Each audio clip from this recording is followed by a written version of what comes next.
რა ამბიციებით ბრუნდება მეოთხე პრეზიდენტი პოლიტიკაში და რომელ ძალას დაუკავშირებს მის კარიერას გიორგი მარგველაშვილი. უმძიმესი შეფასებები ევროპარლამენტიდან დეპუტატებმა საქართველოს შესახებ მომზადებული დოკუმენტი გაამკაცრეს. საღამოშვიდობის თქვენ უყურებთ მთავარს 6-ზე, მე მიშა სესიაშვილი ვარ. ამერიკაში გამართული მძიმე მოლაპარაკებების შემდეგ არჩილ თალაკვაძე თბილისშია, თუმცა ვაშინგტონში დადებული მისი ყველა პირობა იქამდე ჩამოინგრა, ვიდრე სპიკერის თვითმფრინავი თბილისის აეროპორტში დაეშვებოდა. თალაკვაძე ჯერ კიდევ ჰაერში იყო, როცა ხელისუფლებამ გიგი უგულავა დაიჭირა და ისედაც რთული პოლიტიკური ლანდშაფტი საერთოდ თავდაყირა დააყენა. როგორც წარმოუდგენია მის მიერ მიცემული დაპირებების შესრულება ამ ახალ რეალობაში, არჩილ თალაკვაძე დღეს ჟურნალისტებს გაურბის. მოლაპარაკებებზე რა პირობაც დადო მან ამისი შესრულება ამ ახალ რეალობაში უკიდურესად რთული იქნება. ბატონო არჩილ, ერთი წუთით კითხვები მაქვს, თუ შეიძლება ამერიკაში საქართველოს მეოთხე პრეზიდენტი პოლიტიკაში ბრუნდება. მისი თქმით, დღეს ქვეყანა დასავლეთის ნაცვლად ჩრდილოეთისკენ მიდის და ახლა პოლიტიკურ პენსიაზე გასვლის დრო არ არის. გავრცელებულ ინფორმაციას, რომ მარგველაშვილის დიდი ალბათობით ლელოში მამუკა ხაზარაძისა და დავით უსუფაშვილის გვერდით ვიხილავთ, ექს-პრეზიდენტი არ უარყოფს. უფრო კონკრეტულად, სად და ვისთან ერთად წარმოუდგენია თავისი თავი პოლიტიკაში კიდევ ერთხელ შემოbrunებულ ფილოსოფოსს, რუსუდან ჯაბანიშვილი გვეტყვის, რომელიც გიორგი მარგველაშვილს ესაუბრა, რუსუდან რა გათვლით და რა გეგმით ბრუნდება პოლიტიკაში მეოთხე პრეზიდენტი. დიახ, გიორგი მარგველაშვილს ჩვენ რამდენიმე წუთის წინ ვესაუბრეთ და მან დაადასტურა, რომ უკვე უახლოს პერიოდში ის აპირებს გააქტიურებას ქართულ პოლიტიკაში. გიორგი მარგველაშვილი ამბობს, რომ მას ჯერჯერობით კონკრეტული გეგმა არ აქვს, იმასთან დაკავშირებით ის ითანამშრომლებს რომელიმე პარტიასთან, ოპოზიციურ პარტიასთან თუ თავად შექმნის პარტიას და ასე მიიღებს მონაწილეობას 2020 წლის არჩევნებში. მარგველაშვილი ამბობს, რომ საბოლოო გადაწყვეტილების მისაღებად მას კიდევ სჭირდება დრო ოპოზიციურ პარტიებთან კონსულტაციებისთვის. გიორგი მაშვილმა დღეს არც ის გამორიცხა, რომ ოპოზიციური პარტიების ერთობლივ შეხვედრებშიც მიიღოს მონაწილეობა, რომელიც ლეიბორისტული პარტიის ოფისში იმართება და ის ამბობს, რომ ეს არის გაერთიანება, რომელსაც ბიძინა ივანიშვილთან ბრძოლაში ბოლო პერიოდში შეცდომები არ დაუშია. შეეხება მისი გააქტიურების მიზეზს, გიორგი მარგველაშვილი ამბობს, რომ დღეს საქართველო უკვე სახიფათო ფაზაში შევიდა და რომ ბიძინა ივანიშვილის და ქართული ოცნების საგარეო პოლიტიკა უკვე რეალურ საფრთხეს შეიცავს საქართველოს მოსახლეობისთვის. იმასთან დაკავშირებით, რომ შესაძლოა ქვეყნის პროდასავლური კურსი შეიცვალოს და საბოლოო ჯამში საქართველო რუსეთის კიდევ უფრო მეტი გავლენის ქვეშ აღმოჩნდეს. ამ პროცესში არ მიიღო პოლიტიკაში მონაწილეობა, იქნება ფაქტიურად აბსურდი იყოს მთელი შენი წინა ცხოვრება, მაშინ რატო იყავი ჩართული და მაშინ რატო გინდოდა რაღაცების შეცვლა და წინ წაწევა. მთავარი არის, რომ ის პოლიტიკური ფორმატი, რომელიც შემდგარია, ოპოზიციური ფორმატი, აი ეს მაგიდას, რომელიც მართლა შთამბეჭდავია ქართული პოლიტიკისთვის, რომ ამდენი ხანია პოლიტიკოსები ერთი დღის წესრიგით ძალიან მძიმე ვითარებაში მუშაობენ, აი ეს მაგიდა გაძლიერდეს. არ მივცეთ შესაძლებლობა, რომ აი ამ პროცესმა მიგვიყვანოს რუსეთისკენ და შეგვატრიალოს ჩრდილოეთით. ეს არის მიზანი. მეგობრებში გულისხმობ თუ არა გიორგი კვირიკაშვილს? მე მგულისხმობ იმ გუნდს, ვისთანაც ერთად ვიყავი. გიორგი სხვა შორის აქტიურად არის ხოლმე, კრიტიკულ მომენტში აფიქსირებს ხოლმე თავის პოზიციას და ძალიან სწორს შვება. ბატონმა დაუხმობა, რომ ისურვებდა თქვენს თანაგუნდელობას და კარიერის ფართო და მათ შორის გიორგი მარგველაშვილსაც შეუძლია. მიხარია მისი ეს. არა იმას, რომ ყველაზე მეტი შანსი არის მათთან თანამშრომლობის. ვის მათთან? ლელოს. მე მიხარია, რომ დათოს ესეთი განწყობა აქვს. ნახავ კიდევ ერთხელ ჯერ დაველაპარაკები ჩემს მეგობრებს და მე უკვე ეტაპობრივად ამას გავაკეთებ. გიორგი მარგველაშვილმა ბიძინა ივანიშვილთან დაკავშირებითაც საკმაოდ მკაცრი და ხისტი განცხადებები გააკეთა. ჩვენ ვკითხეთ მარგველაშვილს, ელოდება თუ არა ის ხელისუფლებისგან მასთან ბრძოლის გააქტიურებას, მას შემდეგ რაც მან უკვე დაანონსა პოლიტიკაში უკვე აქტიურად დაბრუნება. გიორგი მარგველაშვილი ამბობს, რომ მისთვის ბიძინა ივანიშვილის განცხადებები და პოზიციები მას შემდეგ აღარ არის საინტერესო, რაც ქართული ოცნების ლიდერმა საქართველოს მოსახლეობას, როგორც თავად ამბობს, მოუწოდა ქვეყნის დატოვებისკენ და სამუშაო ადგილების უცხოეთში ძებნისკენ. ძალიან ნაკლებად მაინტერესებს ან რას იგრძნობს, ან რას იფიქრებს, ან რას მოიმოქმედებს. ჩემთან მიმართებაში საქართველოს ნახევარს ეუბნება, რომ წადით საქართველოსდან იმუშავეთ უცხოეთში და არ მჭირდებით, რომ საქართველოს ნახევარს ეუბნება, რომ გავიდნენ ქვეყნიდან. და ამის მერე ხარ რას გააკეთებს ჩემ მიმართ ცოტა ნაკლებად მაინტერესებს სიმართლე გითხრათ. როგორც პოლიტიკოსმა 5 წელიწადი გავიარე პრეზიდენტობა, ისე რომ ოპოზიციაც ჩემ წინააღმდეგ იყო და ხელისუფლებაც ჩემ წინააღმდეგ იყო. მაგრამ როგორც პრეზიდენტმა რა რეიტინგითაც შევედი, ჩემი რეიტინგი არ დაცემულა. იგივე რეიტინგით დავამთავრე და ალბათ კიდე მოვიმატე რეიტინგი პოლიტიკიდან წამოსვლის შემდეგ და ჩემი ასე ვთქვათ გარანტია, ჩემი გარანტია, ჩემი სტაბილურობის ასე ვთქვათ გარანტია არასდროს არ ყოფილა პოლიტიკური ელიტა. ყოველთვის იყვნენ რიგითი მოქალაქეები. რატო ვერ გაბედა მაშინ, რატო ვერ შემოვიდა, რატო ვერ გამომიყვანა იქიდან, სადაც მე როგორც მინდოდა და სადაც მინდოდა ვიყავი და რასაც მინდოდა ვაკეთებდი. იმიტომ არა რომ რაღაცა პოლიტიკური ელიტა მიჭერდა მხარს, იმიტომ რომ მიჭერდა ხო, ტაქსისტი, ბიბლიოთეკარი და მასწავლებელი მხარს და იქ რას მოიფიქრებენ, ყოველთვის ნაკლებად მადარდებდა.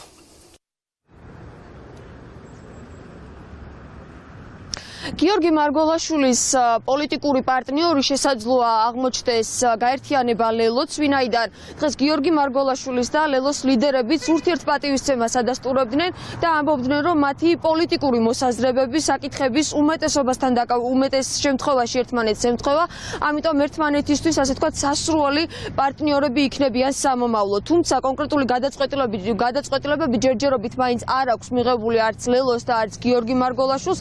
რაც შეეხება გიახუხაშვილს, ანალიტიკოსი ამბობს, რომ სასიკეთოა ქვეყნისთვის ის, რომ გიორგი მარგველაშვილმა გადაწყვიტა გააქტიურება, ვინაიდან ის არ ასოცირდება არც ერთ პოლიტიკურ პარტიასთან და დღეს ასეთი ტიპის პოლიტიკოსებზე არის მოთხოვნა საქართველოში. გიახუხაშვილი ამბობს, რომ მისთვის უფრო მეტად მისაღები იქნება გიორგი მარგველაშვილის ხილვა სწორედ ლელოში და არა სხვა რომელიმე ოპოზიციურ გაერთიანებაში. მე არ ვადასტურებ არანაირ შეთანხმებას ლელოსა და გიორგი მარგველაშვილის ან გიორგი კვირიკაშვილის შორის, მაგრამ მე ვადასტურებ ძირითად საკითხებში ჩვენს პოზიციურ და ღირებულებით თანხვედრას და ეს არ არის ბოლო ხანების მოვლენა მხოლოდ და მე მხოლოდ მივესალმები თუ ერთიც და მეორეც აქტიურ პოლიტიკურ ნაბიჯებსაც გადადგამენ, ვინაიდან პასუხისმგებლობა ჩვენ ყველას ერთად გვეკისრებოდა წინახე საპარლამენტო ვადის განმავლობაში, საპრეზიდენტო ვადის განმავლობაში და მე მოხარული ვიქნები თუ ასეთი გამოცდილი ადამიანები გააგრძელებენ აქტიურ პოლიტიკურ საქმიანობას ამ ქვეყანაში, რომელსაც ძალიან სჭირდება ახლა ყველას შემართება და ყველას თანადგომა, ვინაიდან ოცნება ქვეყანას უსრულისკენ მიაქანებს. მას შეუძლია არც ერთ ძალასთან არ იყოს და უბრალოდ ზეპარტიული ელემენტი გახდეს მთელი ამ პროცესის, იმიტომ რომ ჩვენ წინ გვაქვს ძალიან მძიმე მოლაპარაკებები, ჩვენ ჩასტარებელი გვაქვს არჩევნები.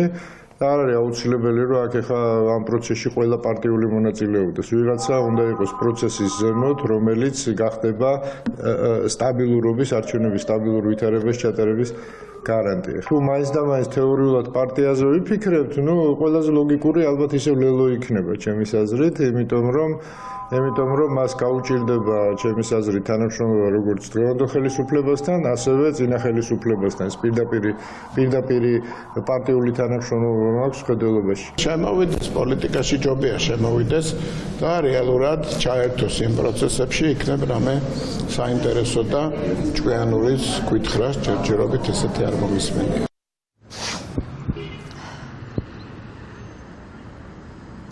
გიორგი მარგველაშვილი უკვე უახლოეს დღეებში დაიწყებს აქტიურ კონსულტაციებს ოპოზიციურ პარტიებთან, ვისთან გადაწყვეტს ის პოლიტიკურად საკუთარი მომავლის დაკავშირებას, ეს უფრო დეტალურად სწორედ ამ კონსულტაციების დასრულების შემდეგ გვეცოდინება.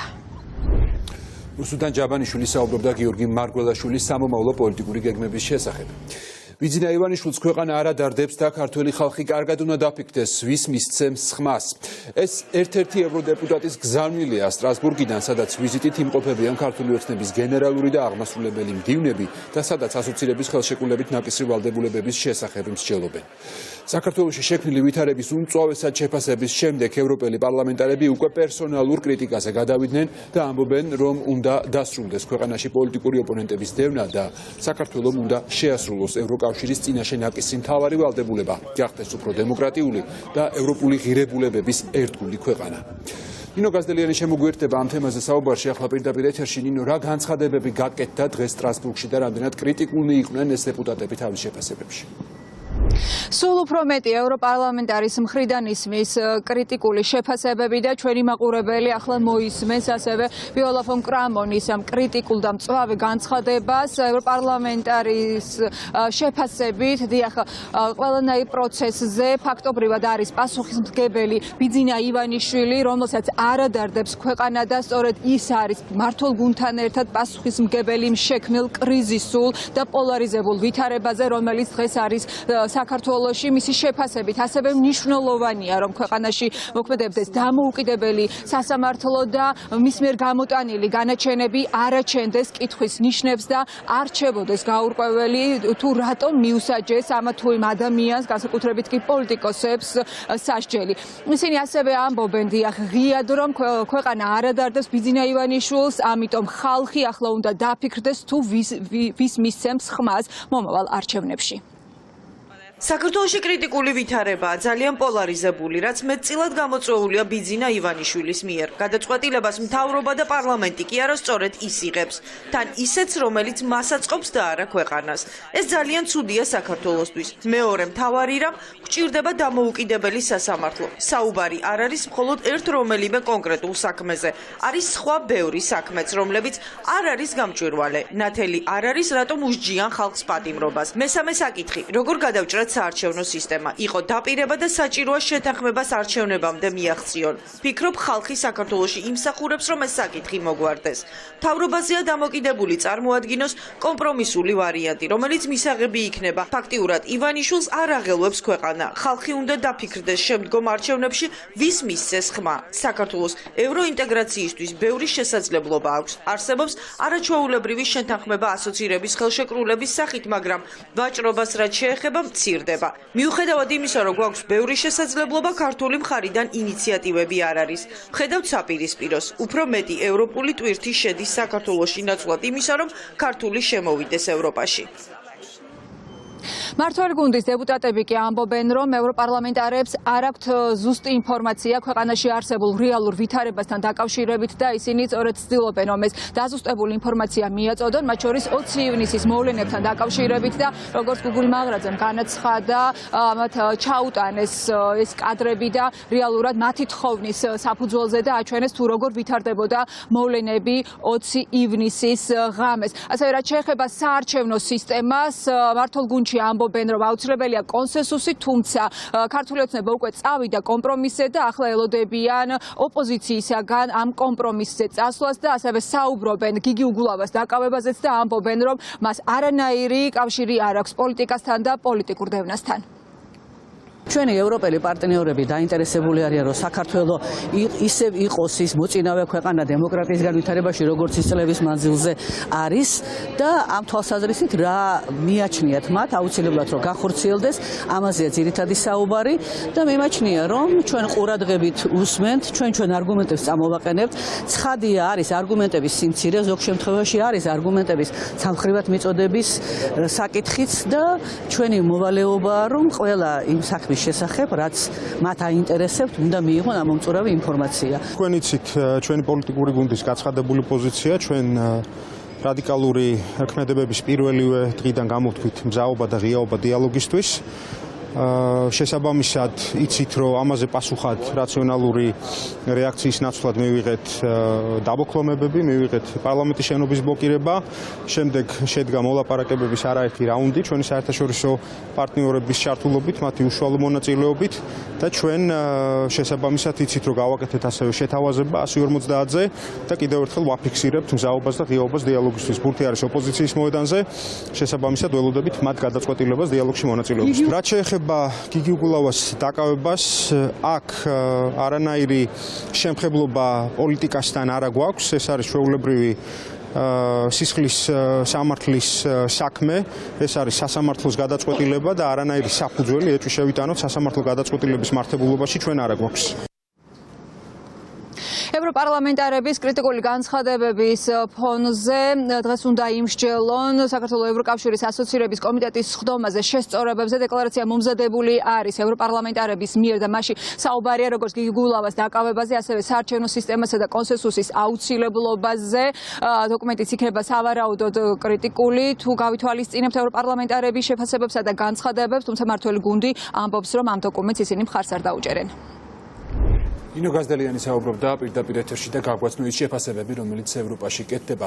ბრიუსელის მკაცრი განცხადების პარალელურად დღეს ქართული ოცნების ხელისუფლება კრიტიკის კიდევ ერთი ფრონტი სწორედ სტრასბურგიდან გაუხსნეს, სადაც საქართველოს მიერ ასოცირების ხელშეკრულებით ნაკისრი ვალდებულებების შესახებ მსჯელობდნენ. ევროდეპუტატების თქმით ისინი არ აპირებენ გაჩუმებას ოცნების მიერ დაწყებულ პოლიტიკურ რეპრესიებთან დაკავშირებით.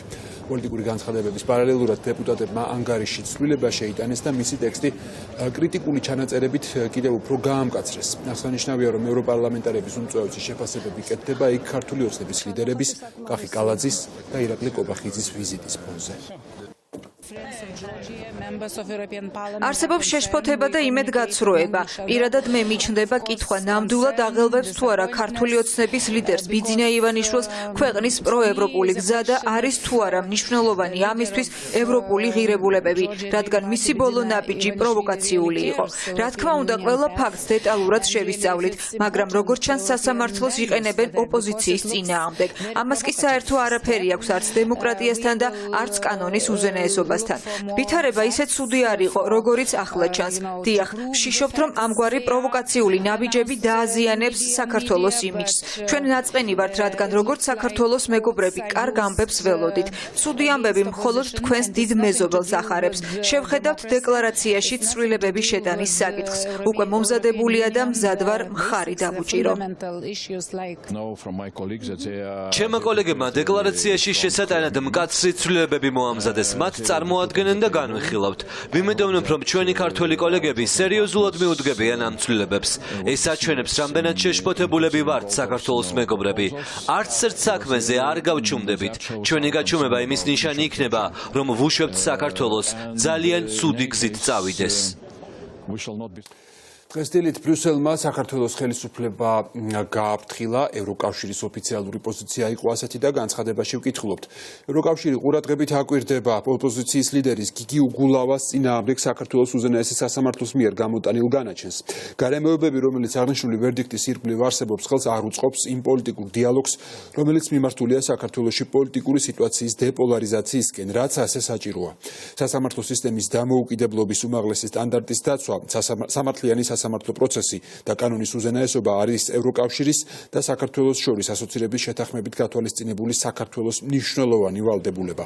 ევროკავშირი საქართველოში ყველა მაღალი ინტერესის მქონე სასამართლო პროცესებს მონიტორინგს გაუწევს, ნათქვამია განცხადებაში. მანამდე კი ევროკავშირის ელჩმა დააფიქსირა დიპლომატიური კორპუსის პოზიცია. ჩვენ ყურადღებით ვაკვირდებით ოპოზიციონერი ლიდერის წინააღმდეგ გამოტანილ გადაწყვეტილებას. ჰქონდა შესაძლებლობა გუშინ შემეფასებინა სიტუაცია ჩემს ევროპელ კოლეგებთან ერთად და მინდა გითხრათ, რომ ჩვენ ყველანი ვიზიარებთ იმ კითხვის ნიშნებს, რაც გარემოებებიდან გამომდინარე ვერდიქტში არსებობს. ჩვენ ასევე თანხმდებით, რომ ეს ამბავი ხელს არ შეუწყობს პოლიტიკურ დიალოგს, რაც ჩემი აზრით გადამწყვეტი კომპონენტია და პოლიტიკური პოლარიზების განსამუხტად მნიშვნელოვანია. ბევრი პოლიტიკოსის განცხადება მოვისმინეთ ბრიუსელიდან და სხვა დედაქალაქებიდან. მე მოველი, რომ რამდენიმე საათში იქნება ოფიციალური განცხადება ბრიუსელიდანაც. პოლიტიკური დიალოგი უფრო გართულდა. ჩვენ აღარ დაგვჭა დიდი დრო გამოსავლის საპოვნელად. ამ დიალოგში ხელის შემწყობი პირები გავაგრძელებთ მცდელობას ორივე მხარესთან, რომ ვიპოვოთ შესაძლებლობა დიალოგის განახლებისთვის.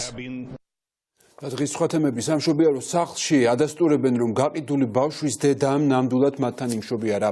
თუმცა არ იციან, როგორ მოახერხა მან სხვისი პირადობით სამედიცინო დაწესებულებაში რეგისტრაციის გავლა. ტრაფიკინგის საქმეზე კი ამ სამშობიარო დაწესებულების ორი თანამშრომელიცაა დაკავებული. ჩვენ ვერ ვადასტურებთ და ვერც უარყოფთ ბავშვის გასხვისების ფაქტს. მშობიარემ დატოვა ტერიტორია ახალშობილთან ერთად მათ ჯანმრთელობის მდგომარეობა სრულად დამაკმაყოფილებელი იყო. ჩვენი არც ერთი ექიმი ამ ფაქტზე დაკავებული არ ყოფილა და მუშა პროცესი ჩვენთან შეუფერხებლად მიმდინარეობს. ვისი პირადობის მოწმობით და დარეგისტრირდა და რატო ვერ ვისი პირადობით დარეგისტრირდა თუ არა ეს ნახეთ თქვენ ეს პირადობა ნანახი გაქვთ და იდენტიფიცირება თქვენ მოახერხეთ? დიახ, ჩვენ მოახერხეთ და რატო ვერ მოახერხეთ? ამაზე ინფორმაცია არ მაქვს, მე არ მიმიღია და რაც შეეხება იდენტიფიცირებას ორსული შემოვიდა პირადობით, პასპორტით უკაცრავად, რომელზეც იყო მისი ფოტო. და მშობიარის მდგომარეობიდან გამომდინარე ამ დეტალებზე არ მიდის ხოლმე საკეისრო კვეთისას. წარმოგიდგინათ, პირადობა წარმოგიდგინათ. აღარ ვაკეთებ მსგავს თემას. ეს ქალბატონი რომ მოვიდა და სხვა პირადობის მოწმობა რომ მოგაწოდოთ სხვა ადამიანის, რატომ გაატარებთ რეგისტრატურაში? ცნობი ადამიანის სხვა პირადობის მოწმობა. ჩვენ გვყავს იურისტი, რომელიც აგიხსნით როგორ შეიძლებოდა მისი ამოცნობა და შევძლებდით თუ არა და თქვენ თუ შეძლებდით ამოცნობას ვერ ამოვიცანით. ვისი პირადობის მოწმობით რომ მოვიდა თქვენ რა მოიცანით? ძალიან დიდი ბოდიში. კომენტარს არ ვაკეთებ. ახალშობილის გაყიდვაში ბრალდებული 7-ვე პირი საბოლოო ჯამში სასამართლომ გირაოს საფუძველზე გაათავისუფლა. ისინი $13,000 ცდილობდნენ ჩვილის გაყიდვას. ერთი ადამიანი, ერთი პირი, ვისაც ბრალი აქვს დაყენებული ბავშვის დედა, ორი კი სამშობიარო სახლის თანამშრომელი. საგამოძიებო უწყების მიერ გავრცელებულ ფარულ ვიდეო ჩანაწერში ჩანს, როგორ ვაჭრობენ გასაყიდი ბავშვის ფასზე და გარიგების სხვა პირობებს ათანხმებენ. არა მოტანილი მოხდა მე რატო მე ხუბებიან მეცალა იმით რომ რა ხანებულო რა მე რა თქმა უნდა ბავშვი გოგონული ვერ გავიგერა ბავშვი არ მოგცემენ თუ რა ვერ გავიგე 2000-ია კი გინდა გადაიქვა აღმოეჩვენია ყველაფერი განაცემ პროდუქტ ბავშვს როგორც გამოიყვანეს ეს არის გავხსენე კი ბატონო დაიწყო რომელი გადაიქვა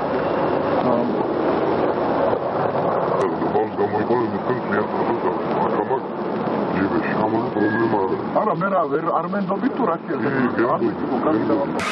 რამდენი არის ახლა ხუთი მომეცია თუმცა რამდენი ხაველოდებიან იმას თუ კიდე რამე გვაგვიმეს არა ის ოდება და რამე ახლა უნდა მევუტანო არა სამთვალოთ პირდაპირ არ ვიცი ახლა დათვლილი გექნება მილიონჯერ ხო სადავიბარო ის კაცი მითხარია ვა ტერიტორიულად თქვენ სად გაწყობთ რა ვიცი აბა მე ბავშვს გადაუსვავ და წავიდე ჩემთვის ულერთია ასე დავაწერე 7850 ხო იცი რატო რომ იმის ფული ცალკე იყო იმას და ახლა მაგის დათვლით ხორდავით არა ხო რატო ამ შემთხვევაში დათანხმდება ოპოზიცია მოლაპარაკებების გაგრძელებას მმართველ გუნდთან. ივანიშვილის ოპონენტებს თავისი პირობები აქვთ. პირველი პროპორციულ სისტემაზე გადასვლა. მთავარი პირობა ასევე პოლიტიკური დევნის შეწყვეტა ქვეყანაში და ციხიდან პოლიტიკური პატიმრების, მათ შორის გიგი უგულავას გამოშვება. ასევე მოთხოვნებს შორისაა მოქმედი საარჩევნო ადმინისტრაციის შეცვლა. სხვა შემთხვევაში ოპოზიცია დიალოგის განახლების აზრს ვერ ხედავს. გამოვიდა შეშინებული ქართული ოცნება და მდინარაძის ასე ვთქვათ პირით მოგვახსენა რომ თითქოს დიალოგზე უნდა წავიდეთ. იმისთვის რომ რაიმე სახის კომპრომისი იყოს და თუნდაც დიალოგი აუცილებელია დაიდოს მაგიდაზე პროპორციული საარჩევნო სისტემა ეს ერთი. შეწყდეს სისხლის სამართლის საქმეები ყველა იმ ადამიანზე რომლის მიმართაც ხორციელდება პოლიტიკური მართლმსაჯულება და განთავისუფლდნენ პოლიტპატიმრები ეს მეორე. და მესამე აუცილებელია ასევე გადაკეთდეს საარჩევნო ადმინისტრირება და რეალურად იყოს სამართლიანი საარჩევნო ადმინისტრირება. თუ არ იქნება აი ეს სამივე პირობა დაკმაყოფილი, ნებისმიერ დიალოგზე საუბარი არის ზედმეტ. მოლაპარაკებებიდან და ნორმალურობიდან გავიდა ივანიშვილის მასხარების გუნდი, ივანიშვილის დავალებით და ეს ყველა კლოუნები, ვინც ახლა რაღაცა PR ცდილობას აკეთებენ, რომ ვითომ რაღაც ჩვენ გვინდა დიალოგი. თვითონ თქვენს რომ არაფერზე წამსვლელები აღარ არიან და თვითონ გააგრძელეს ის მაგით რომ განემუხტა თვითარება და პოლიტპატიმრები განთავისუფლებიდან და დაესრულებინათ პოლიტიკური ძალადობა, გააგრძელეს ეს ძალადობა. კარგად იციან ნორმალიზაციას რა ჭირდება? ჭირდება რომ საზოგადოების წინაშე აღებული ვალდებულება დაღურული სისხლის შემდეგ, გავრილობის ღამის შემდეგ შეასრულონ, რომ ნორმალური არჩევნები იყოს, შედარებით ნორმალური და მერე წინასწარ შეეგუონ, რომ ხალხის პოლიტიკურ განაჩენს მიიღებენ, ანუ დაკარგავენ ძალაუფლებას. ვარიანტები მაგიდაზე დევს. დიპკორპუსი საქმის კურსია. იციან თუ ხელისუფლებას მართლა უნდა რომ გამოსავალი ვიპოვოთ და ჩაეთვალოს რომ სერიოზული ნაბიჯი გადმოდგა, ნებისმიერი ეს ვარიანტი აირჩიოს, ჩვენ დავთანხმდებით. ნებისმიერ ამ ვარიანტს არ გამოვაცხადებთ ამას როგორც საკუთარ გამარჯვებას, ეს იქნება საერთო გამარჯვება და არჩევნების ნორმალურად ჩატარების შანსი. ეხლა ლაპარაკს ადამიანებთან, რომლებიც გიმტკიცებენ, რომ თურმე 8 წლის მერე გადაწყვიტეს სამართლიანობის აღდგენა, მაინდა-მაინც მაშინ, როცა მოლაპარაკებების პროცესი მიდის, ეხლა ესეთი ცინიზმი ნამდვილად ყოველგვარ ზღვარს ცდება. საუბარი არის იმაზე, რომ უნდა მოშეწყდეს პოლიტიკური დევნა ადამიანების, მათ შორის პოლიტიკური ლიდერების, პოლიტიკური პარტიები, ვინც არიან ისინი უნდა გათავისუფლდნენ, ამის შემდეგ დავინახოთ სერიოზული განწყობა ხელისუფლების, რომ ისინი მზად არიან სერიოზულ კომპრომისზე საარჩევნო სისტემასთან მიმართებაში. ხო, ამ სერიოზობას ვერ ხედავთ, როდესაც გამოდის კლოუნი მდინარაძე და ძირითადად საერთაშორისო თანამედროვე ჩვენი დასავლური პარტნიორების დასანახად ცდილობს ითამაშოს, რომ თითქოს ისინი რაღაცა კომპრომისებისთვის არიან მზად და მზად არიან დიალოგისთვის. ეგ აჩვენებს, რომ ისინი ხლაბუცობენ, მაიმუნობენ და ცხადახ ამ მაიმუნობაში არავინ არ მიიღებს მონაწილეობას. ქართული ოცნება კი, რომელმაც დასავლეთიდან კრიტიკის შემდეგ დღეს პირველად სთხოვა ოპონენტებს მოლაპარაკების მაგიდასთან დაბრუნება, ამბობს, რომ ოპოზიციის მოთხოვნას ის ვერ მიიღებს. მმართველ გუნდში ამბობენ, რომ გიგი უგულავას დაპატიმრების და პოლიტიკური მოლაპარაკებების ერთმანეთთან დაკავშირება მათთვის მიუღებელია. ქართულმა ოცნებამ თავის პოლიტიკურ ლიდერშიპმა უნდა პროკურატურა გამოიძახოს და ან და სხვა ფორმით მისცეს მითითება, რომ მხოლოდ ქართული ოცნების წარმომადგენლები და ასეთი არაერთია სამწუხაროდ მერები, საკრებულოს თავმჯდომარეები, მერის მოადგილეები ფინანსური დანაშაულისათვის უნდა გაასამართლოს და არავითარ შემთხვევაში ხელი არ უნდა ახლოს ადამიანს, თუ კი იგი წარმოადგენს ოპოზიციას. დაახლოებით ესეთი სპეკულატიური შემოთავაზებაა და მე არ ვფიქრობ, რომ მოლაპარაკებები, რომელიც უნდა გაიმართოს აუცილებლად, დაკავშირებული უნდა იყოს სამართლებრივ საკითხებთან. თუ ამ თემასთან მიმართებაში გარკვეული შეკითხვები არსებობს, მათ რასაკვირველია შეუძლიათ მიმართონ სტრასბურგის სასამართლოს და მიიღონ შესაბამისი კვალიფიციური გადაწყვეტილება. რაც შეეხება გიგი უგულავას დაკავებას და დიალოგის შესაძლებლობას, მოდით დავაკავშირებთ ამ ორ თემას ერთმანეთს, იმიტომ რომ როდესაც ჩვენ მესმის, მაგრამ თქვენ მე მეკითხებით და ჩემი პოზიცია არის ის, როდესაც ჩვენ საუბრობთ მართსაჯულებაზე, მართსაჯულებას არ აქვს კარგი და ცუდი დრო. არ შეიძლება იყოს მოსახერხებელი დრო და მოუხერხებელი დრო მართსაჯულების აღსრულებისთვის. სამწუხაროა, რა თქმა უნდა, რომ მისი აღსრულების დრომ შექმნა თუნდაც განცდა იმისა, რომ ეს შეიძლება იყოს პოლიტიკურად მოტივირებული ან პოლიტიკურად დაკავშირებული. სამწუხაროა, რომ ოპოზიცია იყენებს ამ ფაქტს დიალოგის ჩაშლისთვის.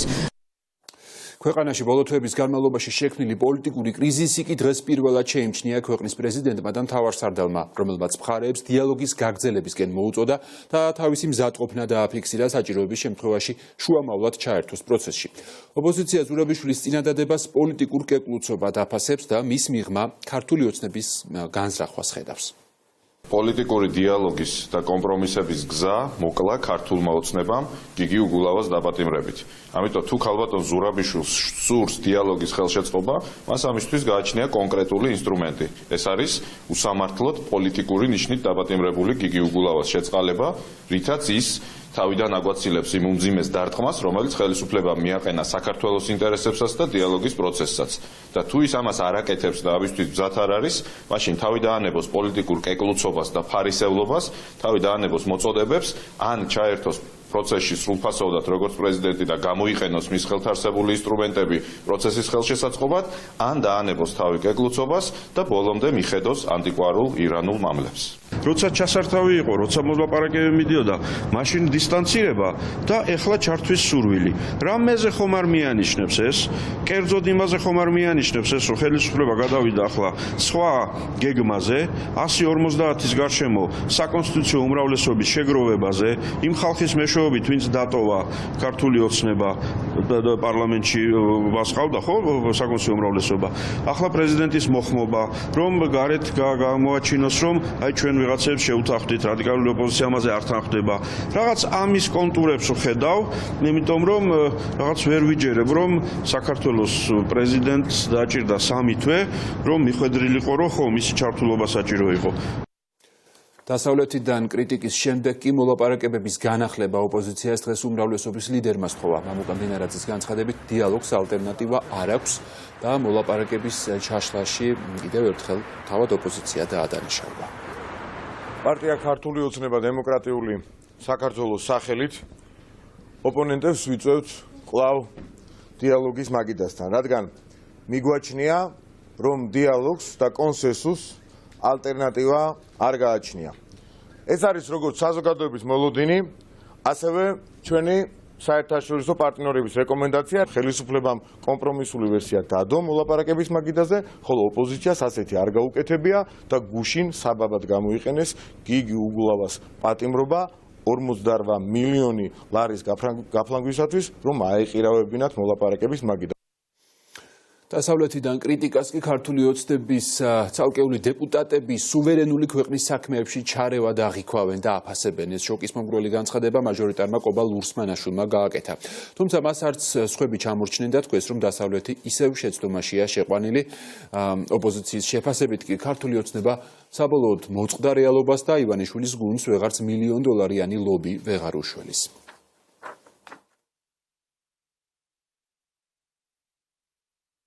შეშფოთება ზოგიერთი კონგრესმენის მხრიდან პირადად ჩემთვისაც არის შემაშფოთებელი, როდესაც უსაფუძვლოდ გამოიხატება ხშირ შემთხვევაში მათი, ასე ვთქვათ, კრიტიკა ჩვენს ქვეყანაში არსებულ მზარდ დემოკრატიასთან მიმართებაში თუ ეკონომიკურ სვლასთან მიმართებაში.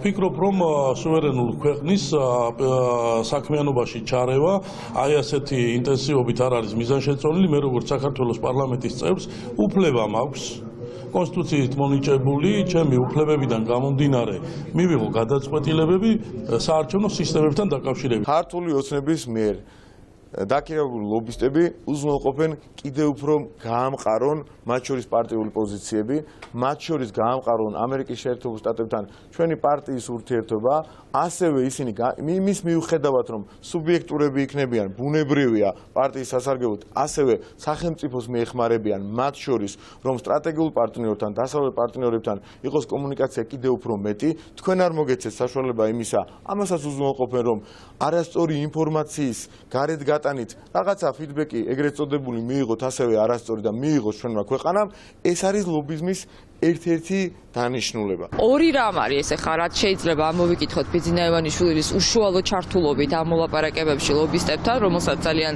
ასე ვთქვათ დიდ ფულს უხდის. ეს პირველი ეს არის რომ იგი ამ ძალაუფლების შენარჩუნების და ვთქვათ ამ ძალადობის პირობებში და პოლიტიკური მართლმსაჯულების პირობებში რასაკურველია ელოდება არა მხოლოდ კრიტიკას და შეშფოთებას, არამედ ელოდება უფრო მძაფრ რეაქციას დასავლეთისგან და რა არის ეს მძაფრი რეაქცია არის რასაკურველია სანქციებზე საუბარი. პლაჰატნიუკის სცენარი მე ვფიქრობ იქნება ის შემთხვევა და ის წერტილი თუ ასე გააგრძელებს ივანიშვილი დაუშვათ ძალადობრივი მართლმსაჯულების სისტემის გამოყენებას და საქართველოს მოქალაქეების ნების უგურებელყოფას. რაც შეეხება იმ უმწვავეს კრიტიკას და პირდაპირ განცხადებებს, რომ ქვეყანაში დემოკრატია არ არსებობს, რომ ქვეყანაში სამართლიანი სასამართლო არ არსებობს, რომ სასამართლო სისტემა გამოიყენება პოლიტიკურ იარაღად, ეს ჯერჯერობით არის რა თქმა უნდა ქართული ოცნების ხელისუფლების შეფასება, ივანიშვილის რეჟიმის შეფასება, თუმცა თუ ამ გზაზე ჩვენ ძალიან უსწრაფესად არ ვაჩვენეთ გაუმჯობესება თუ ქვეყანაში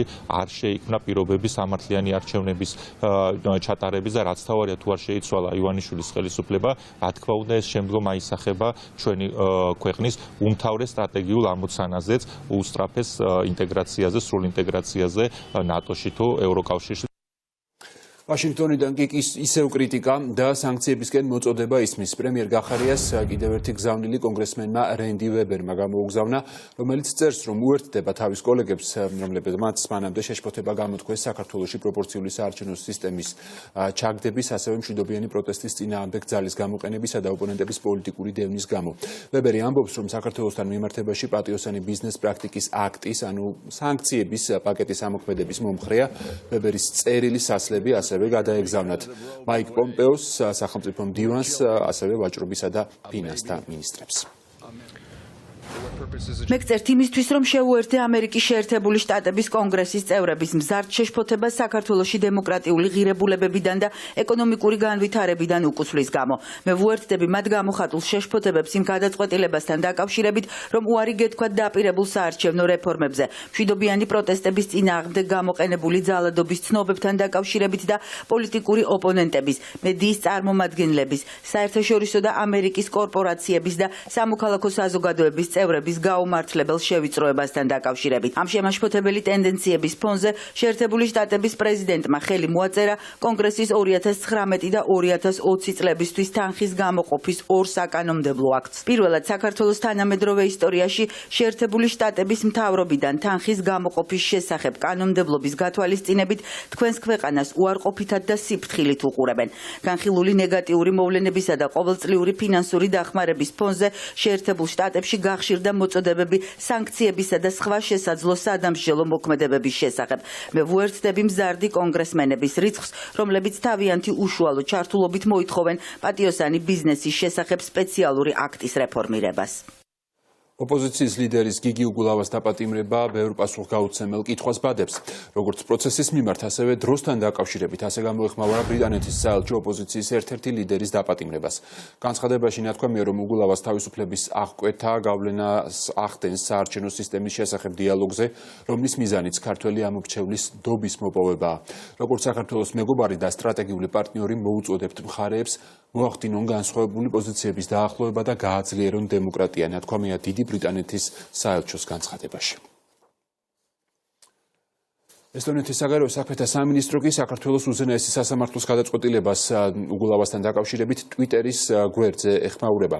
გიგი უგულავას წინააღმდეგ საქართველოს უზენაესი სასამართლოს გადაწყვეტილებას გამო შეშფოთებულები ვართ და ვადევნებთ თვალს ამ საქმეს. განაჩენის ირგვლივ არსებული სიტუაცია ხელს არ უწყობს დიალოგს, რომელიც მიმართულია პოლიტიკური ვითარების დეპოლარიზაციისკენ, რაც საქართველოსთვის ასე ძალიან საჭიროა. წერია ესტონეთის საგარეო საქმეთა სამინისტროს ოფიციალურ განცხადებაში. ზამთრის ყველაზე ცივ პერიოდში კი ქუთაის ბუნებრივი აირის მიწოდება შეუწყდა. გაზის გარეშეა დარჩენილი საავადმყოფოებისა და სკოლების ნაწილი. ასევე რეგისტრირებული აბონენტების 60%, ანუ ჯამში 40,000-ზე მეტი ოჯახი.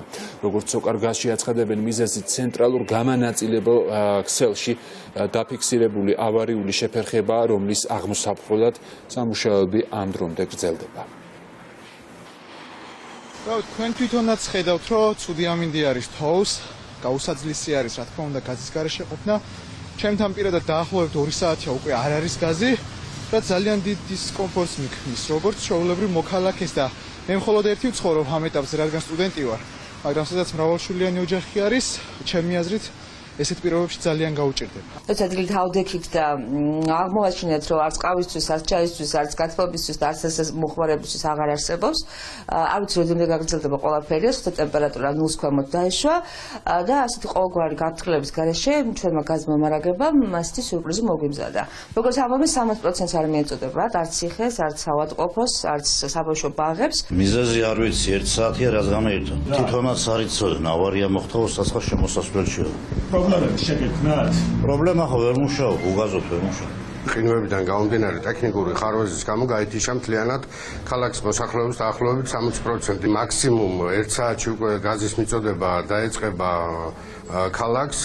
შესაბამისად, პირველ რიგში დავიწყებთ გაზის მიწოდება სტრატეგიულ ობიექტებზე, პური, საავადმყოფოები, პოლიკლინიკები, ციხე და ასე შემდეგ და შემდგომში ასევე გავაგრძელებთ მოსახლეობის მთლიანად ჩართვას.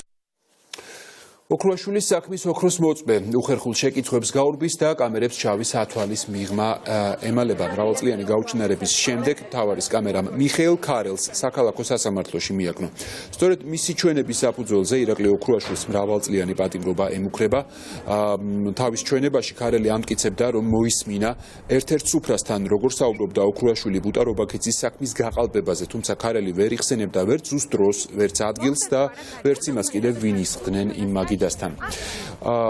ასევე როგორც ირკვევა მიხეილ ქარელი დაობს ირაკლი ოქროაშვილთან ქონებრივი მიმართულებითაც და ათონელის ქუჩაზე მდებარე შენობაზე აცხადებს პრეტენზიას, სადაც გამარჯვებული საქართველოს ოფისია განთავსებული.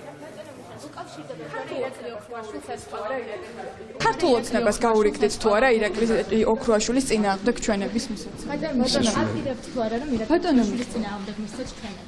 თქვენ ხო ერთხელ უკვე მიეცით მის წინააღმდეგ თქვენ თვითონ მიმართეთ პროკურატურას სად შევხვდით 2004 წელს ირაკლი ოქროაშვილს თუ გაიხსენებთ რომელ სუპრაზე ძალიან მეჩქარება ძალიან გთხოვთ ქართულ ოცნებას გაურიგდით თავისუფლებას მიზღუდავთ და არ მაძლევს შესაძლებლობას გადაადგილოთ ძალიან გთხოვთ თუ არა როგორც ვიცით გოლში წარდგებით მაჟორიტარად 2020 სისულელია ეგ ყველაფერი არ ვაპირებ თქვენთან კომენტარის გაკეთებას ხართ თუ არა პირდაპირ ეთერში ვიტყვის სიმართლეს ყველაფერი როგორ იყო ძალიან გთხოვთ მიხეილ ქარელი არის თანამესაკუთრე აი ამ ფართის სხვა პირებთან ერთად, რომელიც 2007 წლის მაისის თვეში შეიძინეს და ამასთან დაკავშირებით ირაკლი ოქროაშვილს აქვს სარჩელი შეტანილი საქალაქო სასამართლოში. ირაკლი ოქროაშვილი რატომ ფიგურირებს?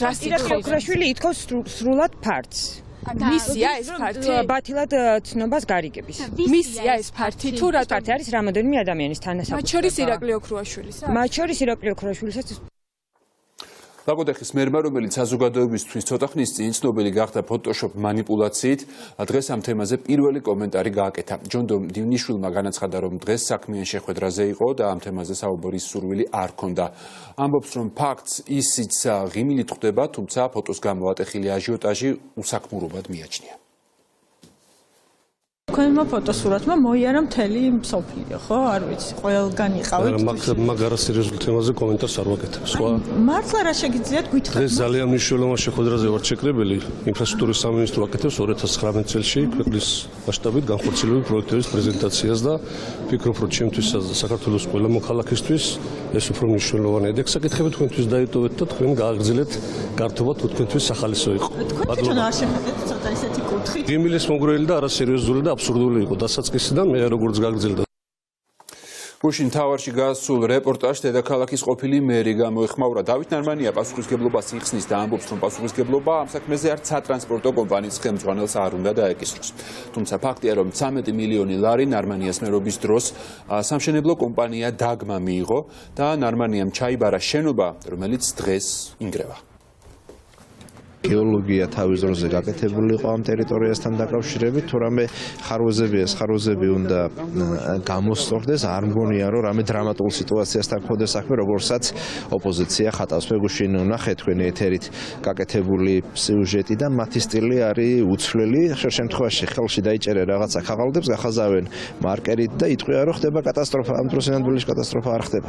აუდიტის სამსახურის დასკვნა ქაღალდებია. ძალიან კარგი საქმე. აუდიტის დასკვნა არ ეჭერა მას ხელში, ეჭერა რაღაცა. აუდიტის დასკვნის საფუძველზე იყო მძიმე შედეგები. მაგიდიდან აღებული რაღაცა ქაღალდები ეჭერა ნადირაძის ხელში. თუმცა აუდიტის სამსახურმა გამოაქვეყნა ამის შესახებ დასკვნა და ადგილობრივი ხელმძღვანელის ახლად სწორედ ამ ხარვეზებზე მიუძღვნა. 2 მილიონზე ნაკლები იყო ერთ-ერთი კომპანიის მხრიდან შემოთავაზება, თუმცა დაგმა გაიმარჯვა ამ ტენდერში. თქვენ საქმის კურსში ხარ? შერჩევა შეფასება გაკეთდა კანონმდებლობით დადგენილი წესით სწორად. ანუ ბატონი ჭაიშვილის პასუხისმგებლობის საკითხი არ უნდა დადგეს. არ მგონია. სასამართლოს გადაწყვეტილებით მარიანა ჩოლოიანი პატიმრობაში დარჩება. საქალაქო სასამართლომ მისი საქმის განხილვა დღეიდან დაიწყო. ჩოლოიანს ბრალი 15 წლის ლუკას ირაძის საქმეზე აქვს წაყენებული და მას ჩვენების მიცემის იძულებას ედავებიან. აღიარებითი ჩვენების მოპოვებას საქმის მასალების მიხედვით ჩოლოიანი მუქარით და შანტაჟით ცდილობდა. ამ დაკითხვის შემდეგ კი მოზარდმა სიცოცხლე სუიციდით დაასრულა. ამავე საქმეზე პასუხისმგებაშია მიცემული კიდევ 2 ყოფილი სამართალდამცველი. დაცვის მხარე მოსამართლის დღევანდელ გადაწყვეტილებას უსამართლოდ მიიჩნევს. ერთადერთი რომელიც საუბრობს იმაზე რომ თურმე მარიანა ჩოლოიანმა მოტყუებით და იძულებით განახორციელა პირზე ზეწოლა ეს არის ერთადერთი პირის ჩვენებით ასე ვთქვათ ბრალდების მხრიდან პოზიციას ადასტურებს ერთადერთი პირი ეს გახლდათ სახელმძღვანელო და ეს ხდება სახელმძღვანელო დღესაც მარიანას მიმართ უდანაშაულოდ ბრალის წარდგენისა ამიტომ ჩვენ ვაპირებთ სასამართლოში როგორც ბრალდების მიერ მოძიებული მტკიცებულებების სამართლებრივი ანალიზით, ასევე ჩვენს მიერ წარდგენილი მტკიცებულებების ანალიზით მარიანა ჩოლოიანის მიმართ ბრალის უარყოფის საკითხთან დაკავშირებით გამართლებელი განაჩენი გამოყენებით. დაცვის ხარემ დააყენა შუამდგომლობა მარიანა ჩოლოიანის მიმართ აღკვეთის ღონისძიების სახით პატიმრობის შეცვლასთან დაკავშირებით, თუმცა ბრალდების ხარი არ დაეთანხმა აღნიშნულ შუამდგომლობას იმის გათვალისწინებით, რომ საქმეზე არსებობს კონკრეტული საფრთხეები, რომელთაც სამართალწარმოებას შესაძლოა შეუშალოს ხელი, ეს გახლავთ მოწმეებზე ზემოქმედების საფრთხე და ახალი დანაშაულის საფრთხე. დავით სარალიძის განზრახ ჯგუფურად მკვლელობის ბრალდებით დაკავებული მიხეილ კალანდიამ სასამართლოსთვის ჩვენების მიცემაზე უარი განაცხადა. კალანდიას თქმით, უზენაესმა სასამართლომ მსჯავრდებულ გიორგი ჯანაშიას მიმართ საპროცესო შეთანხმების დამტკიცების შესახებ სხდომის ოქმი და აუდიო ჩანაწერი არ გადასცა მის ადვოკატებს. შედეგად მისთვის უცნობია რას ემყარება ჯანაშიასთან გაფორმებული საპროცესო შეთანხმება და ამ ფონზე კალანდიას დაცვა ეჭვობს, რომ მისი ჩვენება შესაძლოა მისივე საწინააღმდეგოდ იქნას გამოყენებული. ხვალ კი ბრალდების მხარე უკვე პროცესზე დასკვნითი სიტყვით უნდა წარსდგეს. ვინაიდან და რადგანაც მან უარი განაცხადა ჩვენების მიცემაზე, შესაბამისად გამოძიების ეტაპზე მისი მხრიდან მიწოდებული ინფორმაცია გამოკითხვის გზით ამ შემთხვევაში ვერ იქნება გამოყენებული მის წინააღმდეგ. ეს არის კანონით გათვალისწინებული სავალდებულო იმპერატიული უფლება, რაც ბრალდებულს გააჩნია. შესაბამისად მისი ამ შემთხვევაში დაცვის ხარის ეს შეფასება, რა თქმა უნდა, აცდენელი იყო ყოველგვარ სამართლებრივ ჩარჩოებს. კარგად მოუწიათ აღნიშნული დოკუმენტები, ჩვენ ფარული და დამალული არაფერი არ აქვს. დახურულ რეჟიმში რატომ უნდა ვაწარმოოთ გაფსი რამე ან ფარულად რაღაც სარდაფებში რატომ უნდა ვესწროთ საფრის მასალებს, მაშინ როდესაც სასამართლო გადაწყვეტილებაში გვიწერია გადაეცით დაცვის მხარეს დასახელებული დოკუმენტები. ეს მოწმეები, რომელიც მე დავასახელე, არიან ძალიან აქტიურები მთელი სასამართლო კომისიის მუშაობა მაგ თავიდან ბოლომდე შესწავლილი, ტენდენციურები, მიკერძოებულები, მათ აინტერესებთ მხოლოდ და მხოლოდ მიხეილ კალანდიას წინააღმდეგ სამხელების მოძიება და არ აინტერესებდათ ობიექტური რამე ინფორმაციის მოპოვება. აქედან გამომდინარე, მე ძალიან ლეგიტიმური კითხვები გამაჩნია მათ მიმართ. სპეცოპერაცია ჩატარდა ხობულეთის მუნიციპალიტეტის ერთ-ერთ სოფელში, სადაც ქურდულ სამყაროსთან კავშირის ბრალდებით ერთი პირი იქნა აყვანილი. დაკავებული ეგრეთ წოდებულ ქურდულ გარჩევაში ფიგურირებდა, რა დროსაც გამოძიების ვერსიით მოქალაქეს თანხები იძულებით ჩაარიცხინეს სხვადასხვა ანგარიშებზე. ამ თოქმათა რა ურთიერთობა ქონდა თქვენს? რა ურთიერთობა და გერმანიაში მიყავდნენ მაგენს. ხო, ასეთი სიტუაცია, ისეთი სიტუაცია, შევიდნენ იქანი არ იყო კაი სიტუაცია და აი თანხა მე ხომ მაშინ არ მინახია. სახლი ჩავდები თუ რაცა გაგზანის ფულია თუ ევროა თუ რაცა, ვიყიდე თუ რაცა. მე ხო რა, მასე. არ ვიცი თითო მიწის ამდენ 2000 ევრო თუ არ ვსწევი და თითო კაცი. აი თქვენმა სიძემ დახმარებისთვის ვიღაცას მოთხოვალ და მე ხო არ ვიცი აქ ხუდული სამყარო იყო თუ რა იყო არ ვიცი მე საერთოდ ვერ ვიცნობ ვიღაცას რომ მიმართა ეს ალბათ ფაქტია ახლა იყო ახლა საუბარი ამაზე და ნუ გამოჩნდება ყველაფერი. იმავე საქმეზე კი ასევე ქურდული სამყაროს წევრობის ბრალდებით შინაგან საქმეთა სამინისტრომ სულ 6 პირი დააკავა. ბრალდებულებმა ფინანსური დავის გადასაჭრელად ქურდული სამყაროს წევრებს და საზღვარგარეთ მცხოვრებ ეგრეთ წოდებულ კანონიერ ქურდს მიმართეს. სატელეფონო გარჩევის შემდეგ კი მათი მხრიდან ადგილი ჰქონდა ზეწოლას და გარჩევაში მონაწილე ერთ-ერთ მხარეს 9000 ევრომდე თანხა ბრალდებულების ანგარიშზე ჩაარიცხინეს. შინაგან საქმეთა სამინისტროს ცენტრალური კრიმინალური პოლიციის დეპარტამენტის თანამშრომლებმა ქურდული სამყაროს წევრობის და ქურდული სამყაროს წევრისთვის მიმართვის ბრალდებით 6 პირი დააკავეს. დაკავებულება მათ შორის არსებული ფინანსური დავის გადაწყვეტის მიზნით ქურდული სამყაროს წევრებსა და საზღვარგარეთ მყოფ ქართველ კანონიერ ქურდებს მიმართეს. ქურდული სამყაროს წევრებს შორის, რომლებიც მოდავე მხარეებს წარმოადგენდნენ, სატელეფონო ქურდული გარჩევა შედგა, რომლის შედეგადაც ერთ-ერთ მხარეს 8700 ევროს ერთი თვის ვადაში გადახდა დაეკისრა. დანაშაულის 3-დან 10 წლამდე ვადით თავისუფლების საკვეთას ითვალისწინებს. წყალტუბოში დევნილებმა აქცია გამართეს. სანატორიუმ გეოლოგში მცხოვრებლები არსებულ პრობლემებზე საუბრობენ და მათ გადაჭრას ითხოვენ. მათი თქმით, ექსპერტიზის დასკვნით სანატორიუმის შენობა ავარიულია და იქ ცხოვრება არ შეიძლება.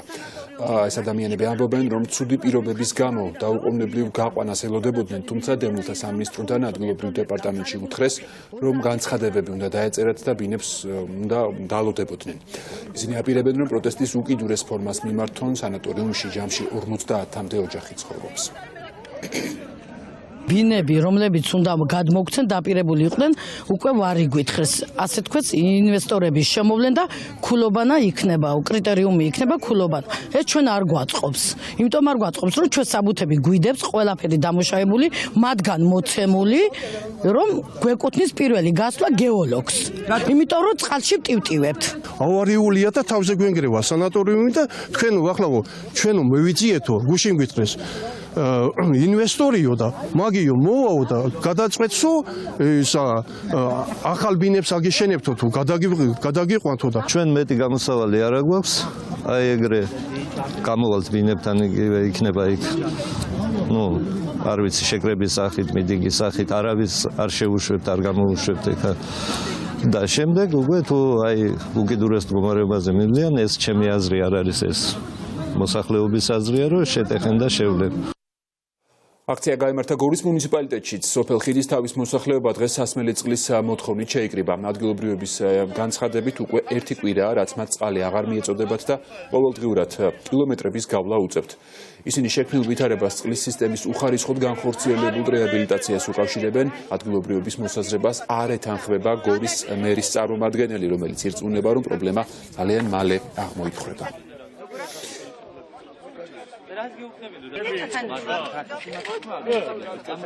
აქნებამდე მოდიოდა გრაფიკით, ვითომ გრაფიკით 12-ზე წდებდა, 12-მდე გქონდა, 6-ზე მოდიოდა ისევ 12-მდე იკეტებოდა 12-იან 6-მდე.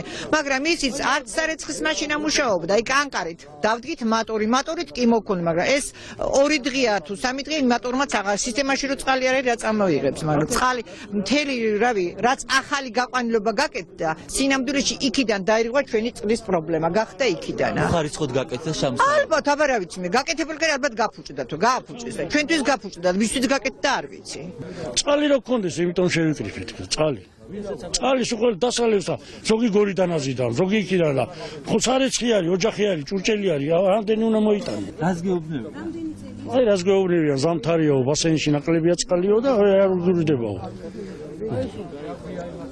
ისა ზადუშკა იყო დაკეტილი, აბა ვინ აკეტავს? ხო შეიძლება ზადუშკის აკეთვა არა. უბრალოდ თუ აი უწყლობას ვენდურები თუ. მიზეზი რა ვიცი რა არის, მე მგონია რომ ეს არასწორი გაყვანილობები იყო, ვერ გააკეთეს კარგად. რა ვიცი, ტენდერიო და მგონი რომ არაფერი არ იციან ამ ტენდერებისა. ტენდერი მოიგო. მე ის ვერ აკეთებენ კარგად, ის ძველი ხაზები უფრო ჯობდა ვიდრე ეს ახალი ხაზები. და არ მოდის წყალი. არც სარწყავი წყალი გვაქვს, არც დასალევი წყალი გვაქვს. ბაღებს ვერ ავწყავთ, ყველაფერი გაფუჭდა, წელსაც ყველაფერი გახმა. წყლის პრობლემა დადგა ზოგადად წყლის დონეა დაკლებული, მაგრამ მეტნაკლებად გრაფიკით ვაძლევთ წყალს და არ იყო ასეთი უკმაყოფილება, უბრალოდ დღეს აღმოჩნდა რომ ზემოთ ზადვიშკა თვითნებურად ურდული ვიღაცამ დაკეტა, ამ წუთას ვიყავით თავისუფლები და გამოუშვით და დღის განმავლობაში შეივსობა სისტემა და აღვადგენთ ისევ იმ გრაფიკს, რაც ქონდა სოფელს.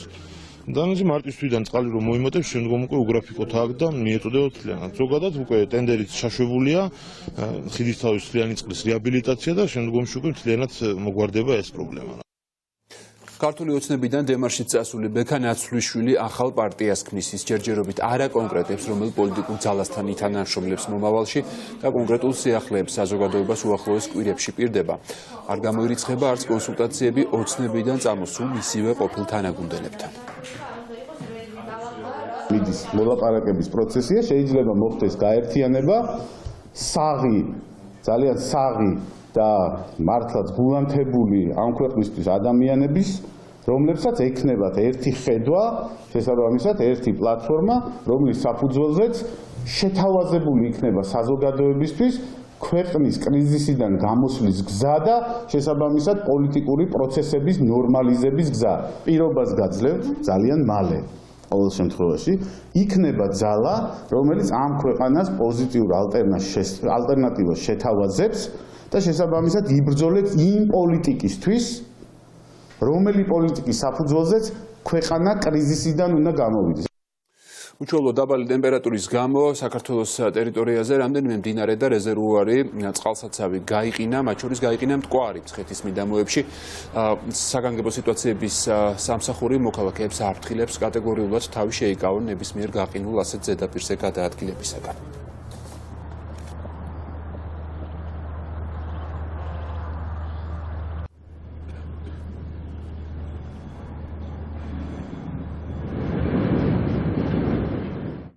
აფხაზეთის ეგრეთ წოდებული პრეზიდენტობისთვის 3 კანდიდატი იბრძოლებს. თვითგამოცხადებული ცენტრალური საარჩევნო კომისიის ინფორმაციით არჩევნებში მონაწილეობას მიიღებენ ოპოზიციის ლიდერი და პარლამენტის წევრი ასლან ბჟანია, ეკონომიკის ეგრეთ წოდებული მინისტრი ადგურა არძიმბა და ყოფილი შინაგან საქმეთა მინისტრი ლეონიდ ძიაფშიპა.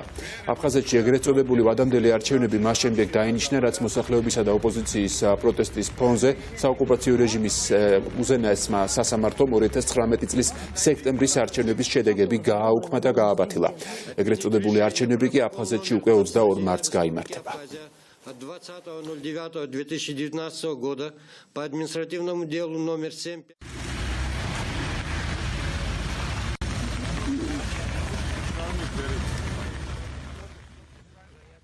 Facebook-მა რუსეთის სამხედრო დაზვერვასთან დაკავშირებული ანგარიშები გააუქმა. სოციალური ქსელის ადმინისტრაციის განცხადებით, აკაუნტები უკრაინასა და აღმოსავლეთ ევროპის ქვეყნებში ყალბი ინფორმაციის გავრცელებისთვის გამოიყენებოდა. Facebook-ის გვერდზე გავრცელებულ განცხადებაში წერია, რომ გამოძიების პროცესში მოხერხდა იმ ადამიანების იდენტიფიცირება, რომლებიც რუსეთის დაზვერვასთან კავშირში იყვნენ და გვერდების საშუალებით პრორუსულ და ანტიდასავლურ განწყობას ნერგავდნენ. გაუქმებულია ასევე ათობით Instagram-ის აკაუნტი. ხანგოშულის მკვლელს ბრალი ოფიციალურად წაუყენეს. New York Times-ის ცნობით, რუსეთის მოქალაქეს ბრალი მკვლელობისა და იარაღის უკანონოდ შეძენა შენახვა ტარების მუხლებით წარედგინა. საქართველოს მოქალაქის ზელიმხან ხანგოშულის მკვლელობაში ბრალდებული 59 წლის ვადიმ სოკოლოვია. გამომძიებელი ჟურნალისტების მტკიცებით კი დაკავებული რუსეთის სპეცსამსახურებთან იყო დაკავშირებული, რაც ეჭვს ბადებს, რომ მკვლელობა მოსკოვიდან ან ჩეჩნეთიდან იყო შეკვეთილი. ზელიმხან ხანგოშვილი 2019 წლის 23 აგვისტოს ბერლინის ცენტრში მოკლეს.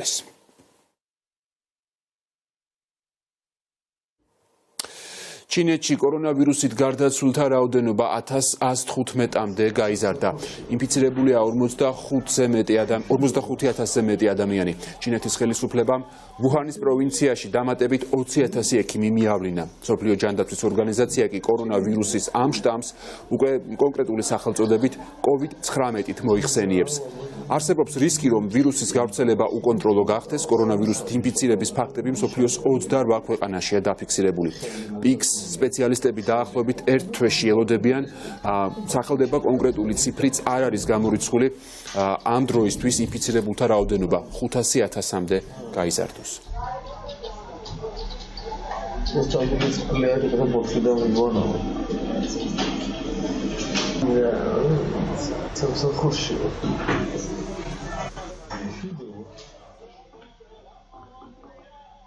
და ხანძარია ამ წუთებში ზუგდიდის მუნიციპალიტეტის სოფელ ერგეტაში, სადაც ცეცხლის საბავშვო ბაღს გაუჩნდა. ხანძარი იმ დროს გაჩნდა, როდესაც იქ 28 ბავშვი იმყოფებოდა. ადმინისტრაციამ მათი დროულად გამოყვანა მოასწრო. თანამშრომლებმა თავდაპირველად კვამლის სახურავზე შენიშნეს. ადგილზე 4 სამაშველო სახანძრო ბრიგადა მუშაობს. შენობა კვამლის ალშია გახვეული, ცეცხლი კი საბავშვო ბაღის შენობის სახურავს უკიდია.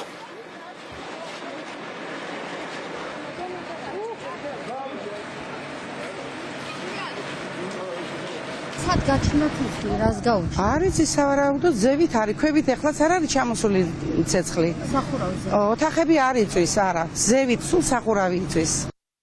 უცებ დავინახეთ პატარა კვამლი რო წამოვიდა, ეგრევე ბავშვები გავიყვანენ და მე ჩვენ მივიყევით ჩვენ საქმეს. დაურეკეთ იმას სახანძროს, ყველა ინვენტარი გადარჩენილია. და ბავშვები ყველანი უსაფრთხო იყო ამ დროს. რამდენი ბავშვი იყო და სუმსრიანად, მთლიანად 28 ასეთი იყო ახალი ამბები ამ დროისთვის. მთავარი პირდაპირ ეთერში უკვე საღამოს 9 საათზე დაბრუნდება.